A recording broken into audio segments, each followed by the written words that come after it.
Hi, good evening mga kabahog-bahog, no? Dito na naman tayo muli. Babalik na naman tayo sa panibagong gawain natin, paggawa ng video. So, pasensya kayo, medyo nawala tayo na matagal, ano? Kasi nga po, nagkaroon ng konting problema sa vlog ko po, dun sa AdSense ko. Nagkaka-problema kami po.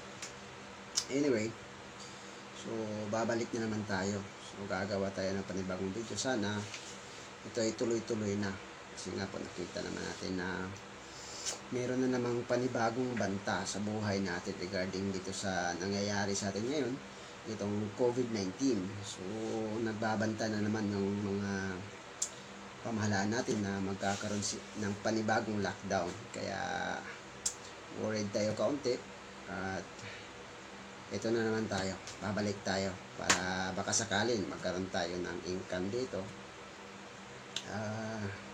Dito na lang tayo kakapit kumbaga, kasi nga po matagal pa siguro tayo makabalik sa trabaho, kaya kailangan nating dumiskarte.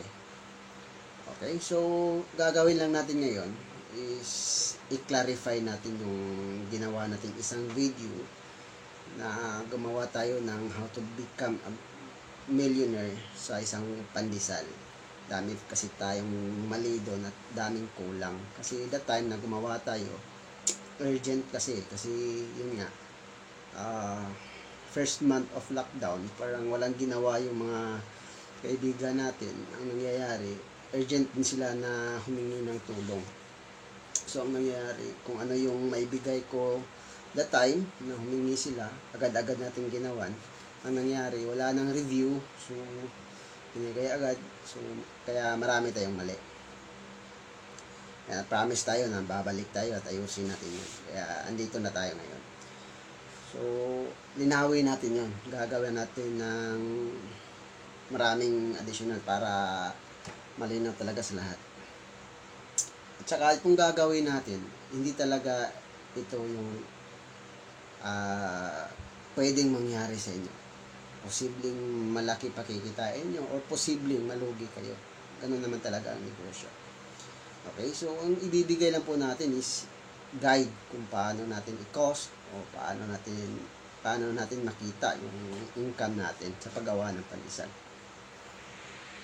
So, may mga comment pala dun sa ginawa kong panibagong pangalan natin dun sa YouTube natin, si Bahog-Bahog. Ano daw po yung meaning ng bahog-bahog? Bahog-bahog, Bisaya na language, baga ginagamit namin sa mga Bisaya. Maraming meaning. Depende sa iyo kung paano mo gamitin. Okay? Bahog-bahog means parang minsan ginagamit namin sa pagkain, paghaluin mo yung sabaw at saka yung kanin, bahog kung tawagin. Kumbaga, paghalo-haluin. Yun. So, maraming meaning ng bahog-bahog. Ginagamit din yan sa bakery, yung paggawa ng bread pudding. Sa amin sa Bisaya, tinatawag din namin ng bahog-bahog minsan 7 colors, maraming pangalan. Pero pinaka-common dito sa Cebu is bahog-bahog. Ginamit ko yan kasi gusto ko gagawin rin natin sari-sari itong YouTube natin. Okay? So, pwede nyo na akong tawaging Boy Bahog-Bahog para cute. So, hindi na natin patagalin pa. Umpisahan na po natin ang ating gagawin.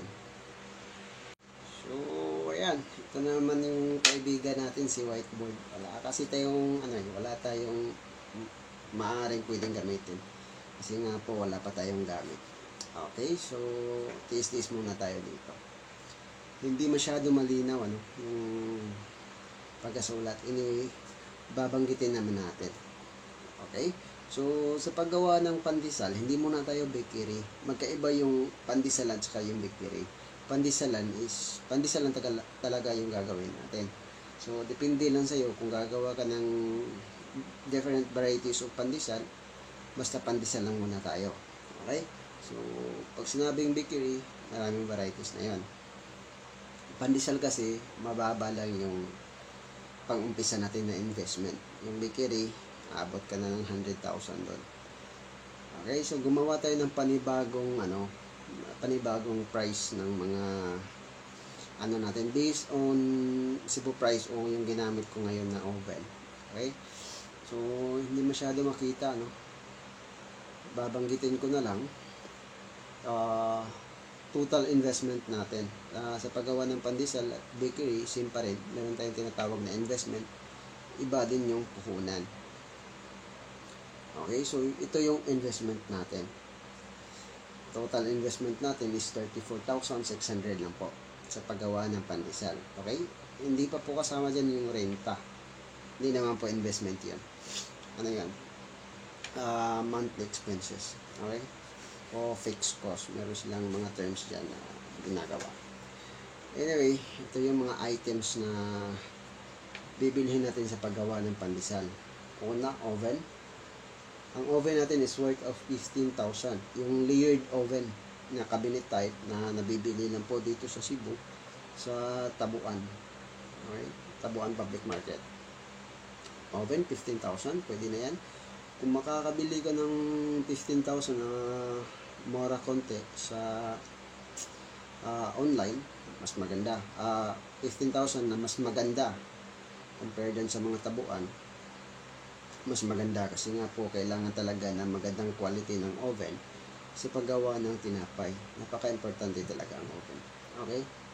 So, 15,000 yung oven natin. Tapos, yung gas tank natin, kailangan natin 2 pieces. Kahit 11 kilograms lang na gas tank. Okay? Tanky pa lang yan. Walang laman yan. So, 3,600. Okay? Yung plancha natin is 30 pieces lang muna. Kasi nga po, nag-uumpisa pa po tayo. Hindi natin kailangan ng maraming plancha. Okay? So, ang plancha naman dito is nasa 140 per piece. Pesos per piece. So, 140 times 30, kaabot po siya ng 4,200. Tapos, yung stainless base natin, yung panggana, na gagamitin po natin sa pagmasa. Yung iba kasi, gumagamit sila yung tinatawag nila na bangka, yung stainless na bangka. Pwede naman pag meron kang ganun. Pero kung wala, sakasakali na gusto mo lang bumili, inisip mo na paglalaki ito is bibili na lang ako ng mixer. So pwede na po yung itong planggana. Kasi yung planggana is multitasking kung tawagin. Pwede mo pagmasahan ng kung ano-ano na pwede yung ilagay mo sa planggana. Okay, tsaka mabilis hugasan. Kasi removable ba, kumbaga. So, napakadaling hugasan. Okay, 2 piraso po kailangan natin. 800 po yung nabili ko na stainless na malalaking basin na ginagamit ko pang masa. Bumili ako ng 2, so 1,600 po.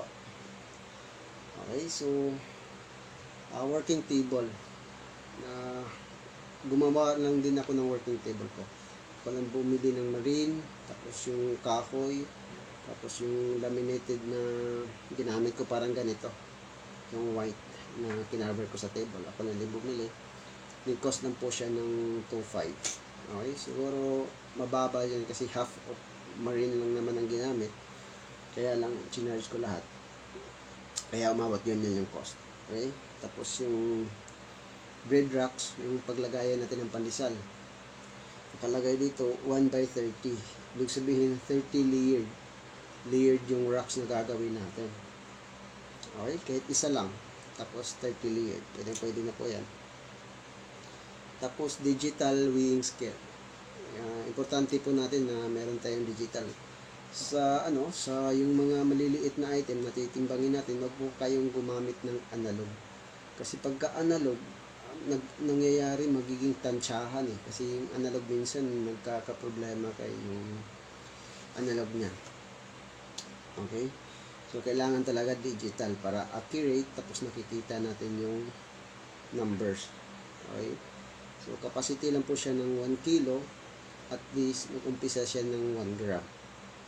Okay? So, napaka-importante po. Yung marami kasing digital weighing scale na nag-umpisa ng 5 o kaya 10 grams. So, kailangan nyo hanapin nag-umpisa ng 1 grams. 1 gram para makita nyo talaga every grams. Okay? Tapos, yung analog natin is 5 kilograms. Isa lang din kailangan natin. So, nilagay ko po na price cost 1,500. So, nabili ko lang po yung sa akin. Actually, 3 kilos ang binili ko. Nasa mga 600 lang. So, 1,500, malaki-laki na rin yan. Tapos, 4 pieces flour storage or baldi. Yung malalaking baldi na pwede natin paglagay ng harina o asukal.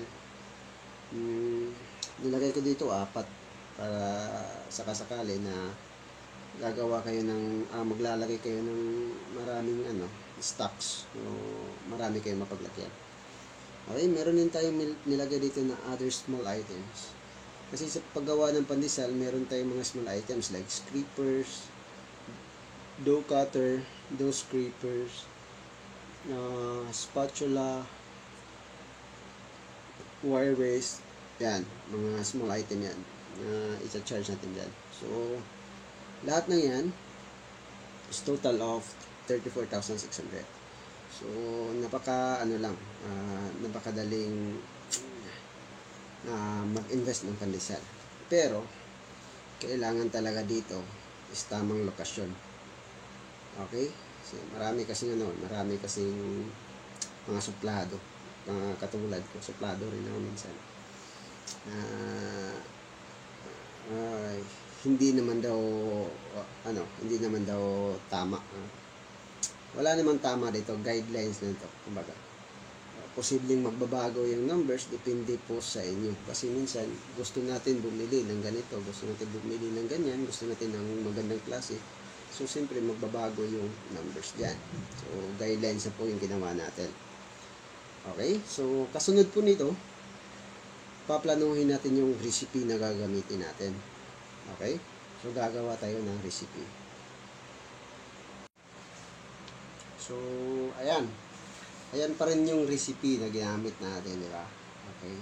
Kasi sa recipe na to, ito kasi yung pinakamadaling mag-umpisa. Okay? Kasi hindi natin kailangan dito machine. Okay? Kaya binigay ko to sa inyo kasi nga po gusto ko may share sa inyo na merong recipe na hindi kailangan ng machine. Ang problema ko lang dito, yung iba kasi gusto talaga mag-machine. Okay? Daming nag-comments kung paano ito gawin. Magbibigay pala ako ng link sa isa kong video kung paano ko ito ginawa, pandesal na to, para masundan ng maayos. Ang gagawin nyo lang is sundan nyo lang yung video, ulit nyo pong tingnan, tapos gawa kayo habang gumagawa kayo, titingnan nyo yung video, tapos post nyo lang. Kung meron kayong nakalimutan, balikan nyo lang ulit. So, ganun lang po. Tapos, pag nagkamali, ulit nyo lang. Kasi wala naman tayong tinatago rito. Binigay naman natin lahat. Meron lang talagang pagkakataon na hindi natin maiwasan na magkamali tayo. Hindi natin alam kung saan tayo nagkakamali. Minsan sa harina, quality ng flour, o quality ng mga ingredients na binili natin. Diyan minsan nakakaproblema. Lalong-lalo na pag bumili ka lang ng harina sa may merkado. Daming problema, kahit nga ako minsan nakakaproblema sa harina. Okay? So, ito yung ingredients na gagamitin natin. Bread flour. Bread flour of first class. Yung brand, depende na po sa inyo. Pero kadalasan po, sa ganitong process na maganda yung result, dalawa lang po yung na-testing ko. Siguro marami po mga bread flour na maganda result pagdating sa ganitong formula, no? Pero so far, nagustuhan ko talaga dito is yung San Miguel na bread flour, saka yung General Milling. Okay? General na bread flour. Ay, ito yung dalawang kasi yun lang talaga yung nasubukan ko sa tagal ko ng San Moonstar, sa kanila yun. Iligan, yung sa Pelmico, nasubukan, mas maganda rin yung Montana. Ayun, Montana, nasubukan ko rin dito, maganda rin yung result. Okay, so tatlong brand ng flour. So, nasa sa inyo na po. Marami pang brand dyan, subukan nyo lang ng subukan. Siguro makahanap pa kayo ng mas maganda at saka mas mura na magandang quality ng harina. Okay, bread flour o first class, hindi masyado kita. Okay? So, yeast. Yung yeast naman, ginamit natin, hindi kadalasan. Kahit nga ako dito sa bahay lang, Ginagamit ko talaga Saf o kaya Angel. Okay, namimili talaga ako ng brand. Meron namang brand na ginagamit ko sa hotel dati, kaya lang nakalimutan ko na. Maganda rin. Maraming yeast na maganda ang result. Kaya lang yung iba talaga pangit. Okay? So yeast, maghanap lang magandang quality ng yeast. Tapos salt, iodized salt or rock salt, pwede na rin yan. Okay, tapos brown sugar, light brown sugar lang, o kaya brown sugar, pwede na, wash brown, pwede na rin yan.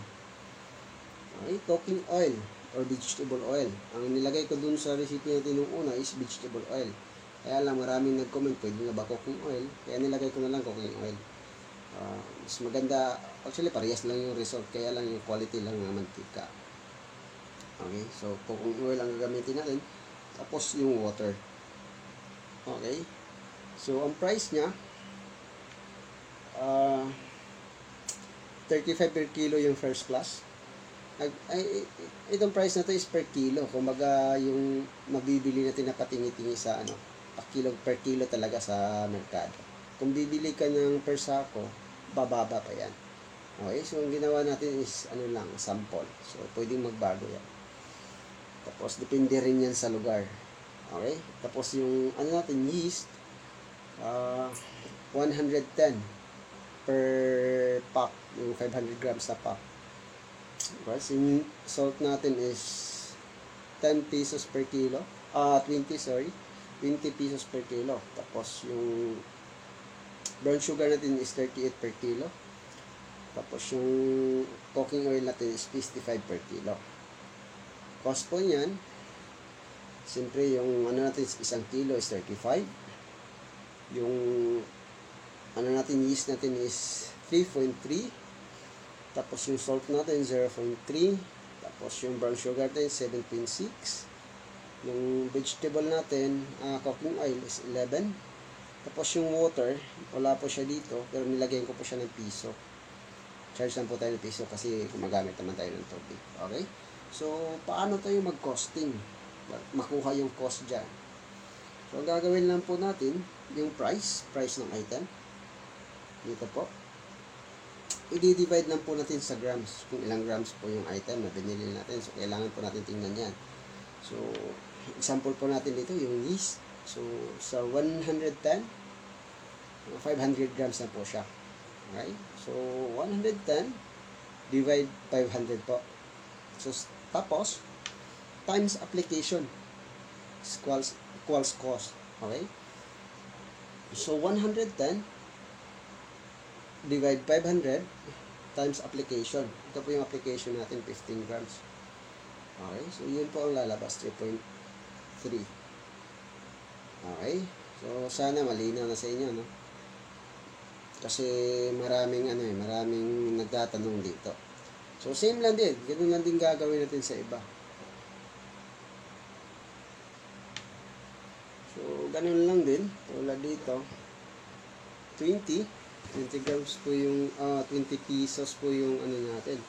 Yung per kilo ng asin. Okay? Divide lang po natin 1,000. 1 kilo is equivalent po 1,000 grams. Okay? So, 20 divide 1,000 times application. So, ito po yung cost niya. 0.3. So, ganun lang po kadali. Okay? So, dito, yung brown sugar natin is 38. Divide natin ulit ng 1,000 times application equals cost. Okay? So, sana malinaw na, no? Okay, so dito na tayo. So, paano makuha ang yield per kilo? So, ang gagawin lang po natin, kabuuang recipe, itututal lang po natin yan. So, add lang po natin yan lahat. Ito po yung total dough weight niya. Ito yung total sa lahat, kabuuang recipe natin. Total dough weight po kung tawagin. Okay? So, 1,930. Minsan nagkakamali tayo dito ng computation. Pero, ang binigay lang po natin dito is yung guide kung paano gawin. Okay? Marami talaga tayong mali. Hindi naman tayo perfecto. Okay? So, total dough weight. Ito po yung total dough weight kung tawagin. Okay? So, ito namang total cost. meron tayong total cost dito. Yan. Tinutala po yan natin lahat. Total po niya is 58.2. Okay, yung total cost, i-divide po natin sa total due weight. Ang lalabas po dyan, yung cost per gram. So 1 gram, 0.03 lang po yung cost niya.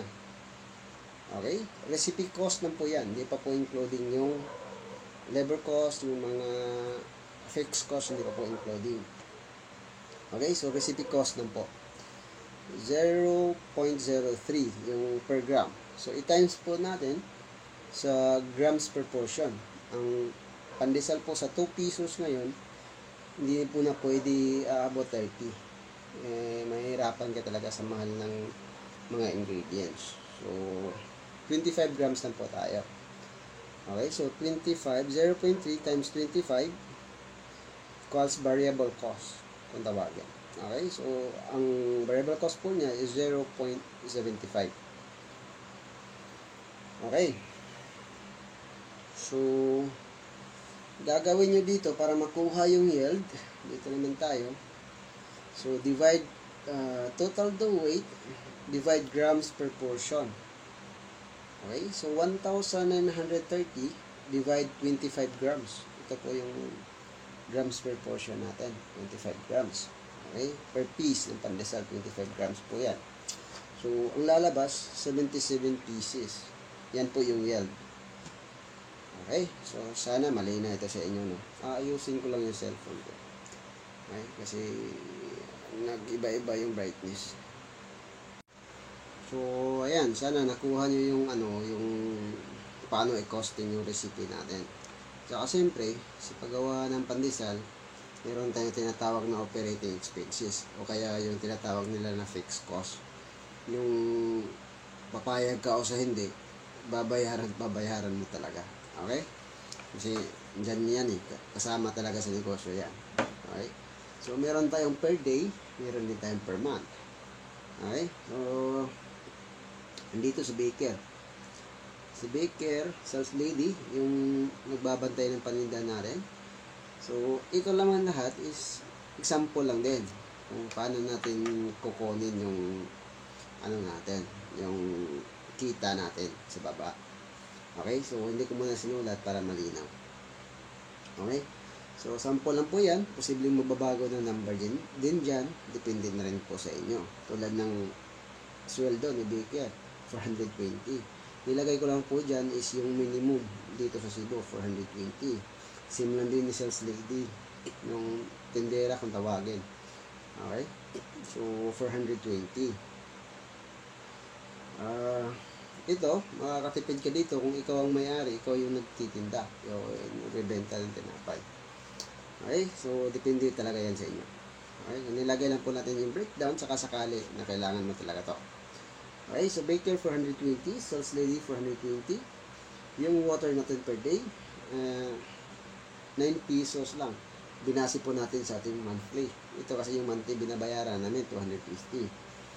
Okay? Yung gas naman natin is 127. Binasi ko rin din sa monthly namin. Bumili kami ng 3 gas, 11 kilos sa isang buwan. Okay? Diyan lang din kinuha. So, depende, pwedeng magbago yan. Depende sa volume o depende sa quality ng oven nyo. Kasi may mga oven talaga na magasto sa gas. Okay? Magbabago yan. Okay? So, rental. Kung yung rental nilagay namin is 5,000. So, yan din yung rental na kasalukuyang ginagamit ko ngayon. So, nilagay sa per day, divide ko lang siya sa 30. So, lumabas na 167 per day. Okay, so ang electric naman natin is 900. Wala tayong machine. Ang gamit ko lang dito sa bahay is electric fan, ilaw. Mabot kami 900. So, tapos ref. Yan, mabot kami 900 to 1,000.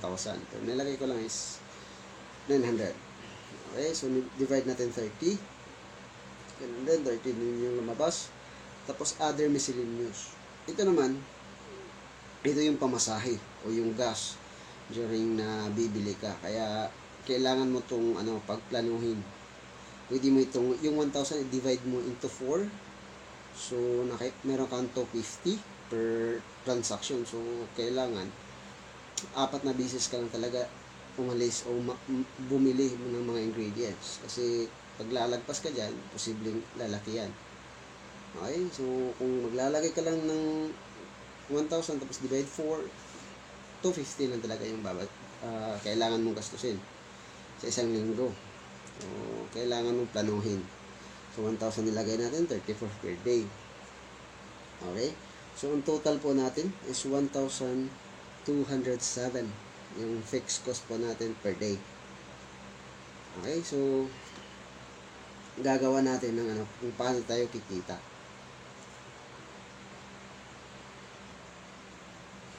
So, ayan. Base doon sa nalista natin sa nauna, na isang baker, saka isang sales lady, yan talaga yung pagbabasihan namin sa paggawa ng pandesal. Kung ilan ang baker, isang sako talaga kailangan dapat maubos sa isang baker. Kung hindi makaubos si baker ng isang sako, kailangan mong hanapin yung break-even point mo kung saan ka safety. Okay? So, i-explain din natin yung break-even point sa isang baker at isang sales lady. Okay, mamaya. Pero dito muna tayo sa isang sako. Pag nakatapos si baker na isang sako per day, ito yung kikitain natin.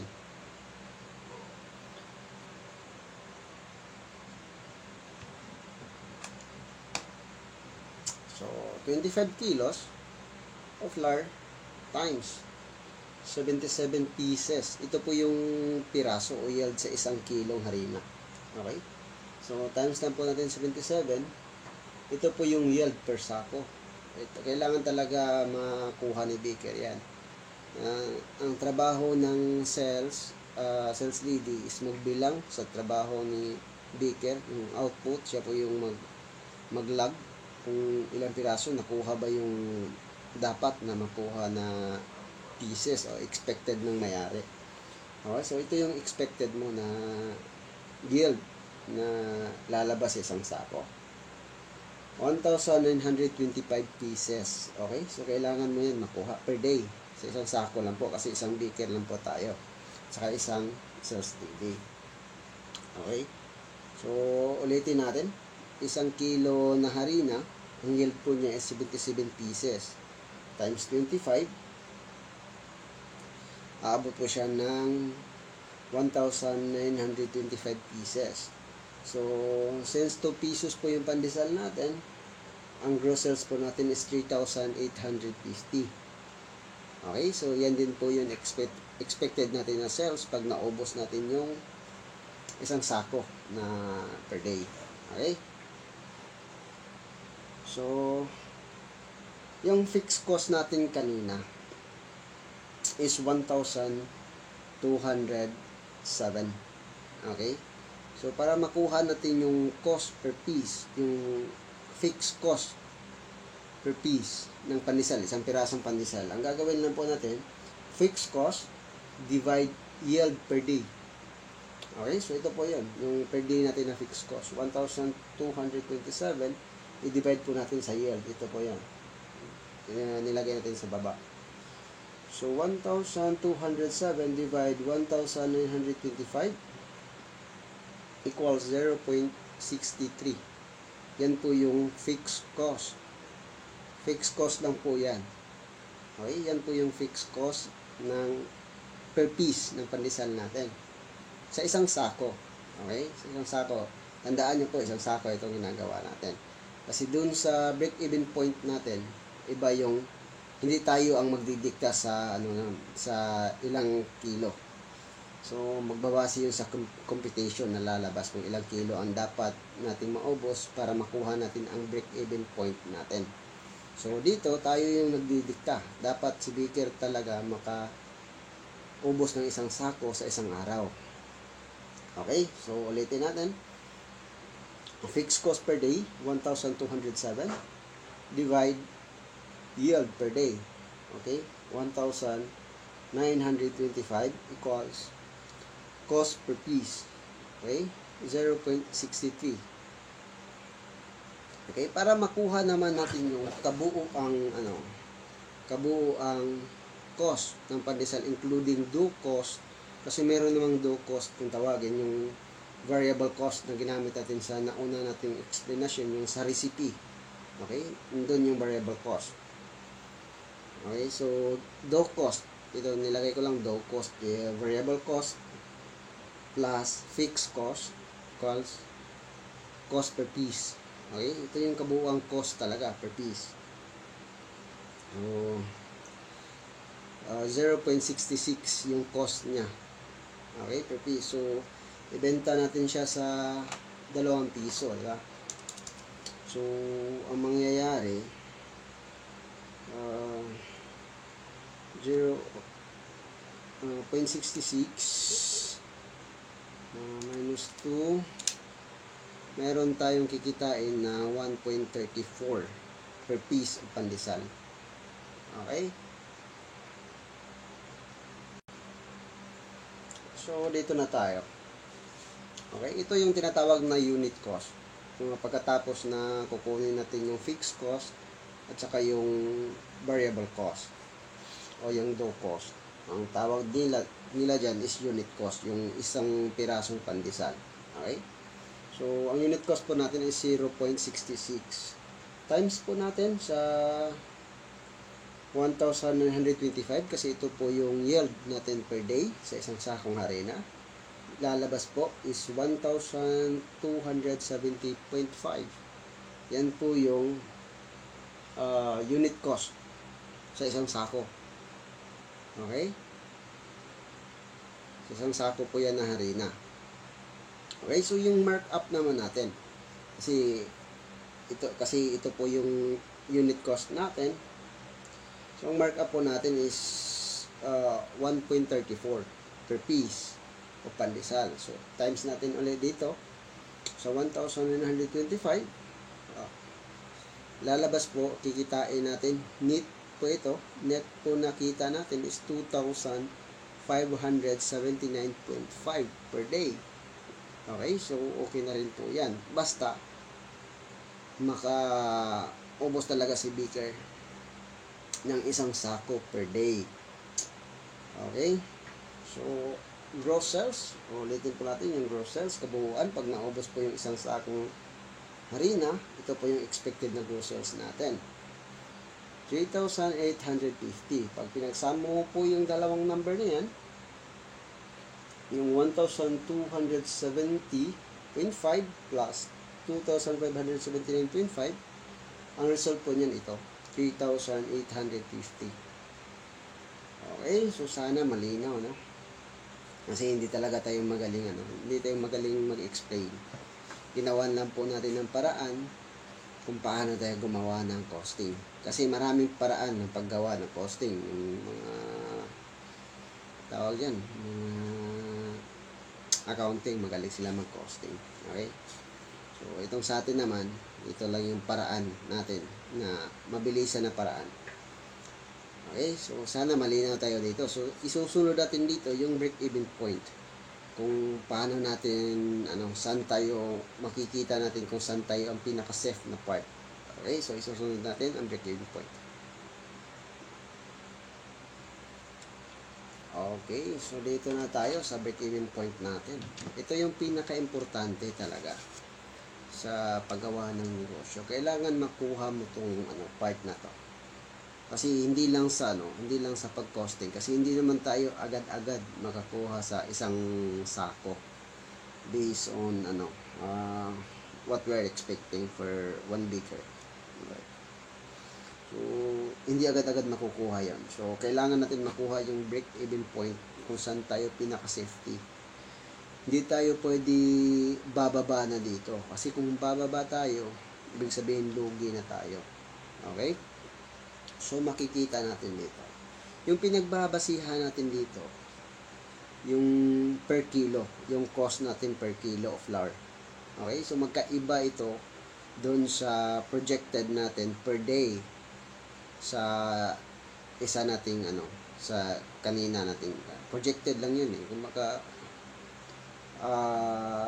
kailangan talaga na yan dapat talaga na maubos sa isang baker. Yan, pagka projected natin na maubos sa isang sako, isang araw, isang sako. Okay, so ito magkaiba to kasi ito yung magdidikta kung ilang piraso dapat base sa costing natin doon sa isang kilong harina. Pinagbabasihan natin dito yung recipe. Okay, magbabago rin ang number dyan depende sa recipe na ginagamit nyo. Okay, so ang price natin sa pandesal 2 piso. Okay, yung variable cost natin 0.75. Ito talaga yung variable cost dun sa per kilo of flour na ginawa natin na formula. Magkaiba dun sa ginawa natin sa daily expense natin, sa projected natin. Kasi nga, magkaiba ang paraan para makuha natin ang variable cost doon compared dito. Okay? So, ito, napakahalaga talaga ito. Okay, so once makabuo ka ng recipe, kailangan nung makuha yung break-even point muna bago ka gumawa ng projected na sales per day. Okay? So, variable cost natin is 0.75. Tapos yung fixed cost natin, ito yung nadadala natin, 1,207. Okay, per day. Doon din yan sa nauna natin na projected natin. Kasi same lang na formula naman to yung ginamit natin. Magkaiba lang ng paraan.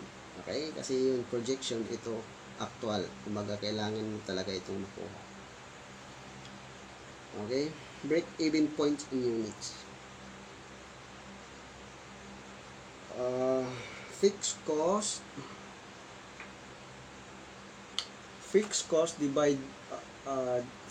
divide markup equals yield per day. So, ganun yung mangyayari. So, dito tayo. 2 pesos yung ano natin, price, minus 75, yung variable cost natin. Nakuha po yun ng markup natin is 1.25. Ito po yung kikitain natin sa isang buong pandesal. Okay? Tapos, yung fixed cost natin, i-divide natin sa 1.25. Okay? Fixed cost per day, divide markup per piece. Okay? Equals yield. Okay? So, 1,207 divide 1.25, lalabas po dyan is 965 pieces. So, in break-even point per day, kailangan mo palang umubos base doon sa ano natin, yung ginamit natin na fixed cost, yung for 20 na baker, for 20 na sales daily, tapos yung mga naka-breakdown natin na number, ito yung break-even point mo. Dito, wala ka pang kita, pero makabayad ka. Kaya mong bayaran yung rent, kaya mong bayaran yung gas, kaya mong bayaran yung kabuuang nakalista doon. Okay? So, kailangan mong makabenta sa isang araw ng 965 pieces na pandesal. Okay? So, 8 times natin sa price. Yung price natin is 2 pesos. Ito yung gross sales natin. 1,930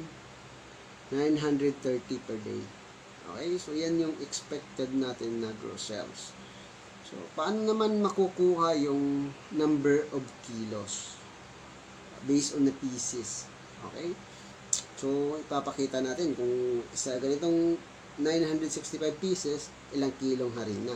So, kukumputin pa natin. So, dito na tayo. Papaliwanag natin kung paano makuha yung number of kilos based on pieces na nilabas ni break-even point. Okay? Ang kailangan kasi natin maibenta sa isang araw para nasa break-even point tayo, hindi tayo lugi. At wala rin tayong income, pero makabayad tayo. Break-even point. Okay? Break-even, kumbaga. So, nasa 965 pieces. Okay? So, paano natin yan makukuha? Yield per day, ito yung yield per day natin, 965, base dun sa break-even point computation natin. Divide yield per kilo of flour. 77 pieces po yung yield natin per kilo of flour. So, lalabas po dyan, 12,533 kilograms. Okay? Nasa kalahating sako. So, 12,533 kilograms per day ang kailangan natin ubusin para nasa break-even point tayo. Okay? Paano po natin ma-double check na tama itong nilabas natin? So, baliktarin lang po natin. 77 pieces times natin sa kilo of flour. Lalabas din po yung number ni break-even point. Pieces per day. Okay? So, sana ito yung makatulong sa inyo. So, ayan mga kabagbahog. Tapos na po yung natin, yung costing natin. Sana malinaw sa atin, kahit hindi tayo ganun ka expert pagdating sa explanation. Pero sinika po natin na magawa ng maayos kasi nga po dun sa nauna nating video, marami tayong mali. Okay, so pasensya na po, mayroong aso tayo ito sa likod ko. Gabi kasi rito. Kaya tumatahol siya pag may pusa. Okay? So, sana po suportahan po natin itong video na ginawa ko po. Lahat ng video ko po, sana po suportahan po natin. Kasi marami pa tayong gagawin. Huwag niyo pong kalimutan na mag-like and subscribe. Tapos paki-share na rin po para tuloy-tuloy tayo. Kasi malaki yung malaki yung hangarin natin dito. Makatulong talaga. Tapos ilabas natin yung yung hindi naman nakatago. Ito yung realidad na ayaw nilang ilabas kasi kadalasan dun sa mga natuturo sa baking, gusto lang nila ituro kung anong alam nila. Hindi nila itinuro yung realidad talaga. Okay, so marami tayong gagawin. Marami pa tayong gustong ipalabas dito sa baking. Kasi nga po, every place o every person, depende, dyan po nakadepende yung sales at saka yung products po natin. Okay, so sana suportahan niyo po itong video natin. Kasi nga po, napakalaking tulong po ito sa akin. Lalong-lalo na ngayon, pandemya, tapos magla-lockdown ulit. So, sana wala nang lockdown, kasi plano na rin natin na mag house to house, hindi house to house, bibisita tayo ng mga ilang bakery na naging customers ko dati sa nung nasa field pa ako. Okay, so maraming salamat at God bless po sa inyo. Ingat po kayo lagi, lalo na tumaas na naman yung cases ng COVID dito sa Pilipinas. Diyan sa mga kababayan po natin nasa ibang bansa, maraming salamat po. Sana po suportahan niyo po ulit ako. Thank you po.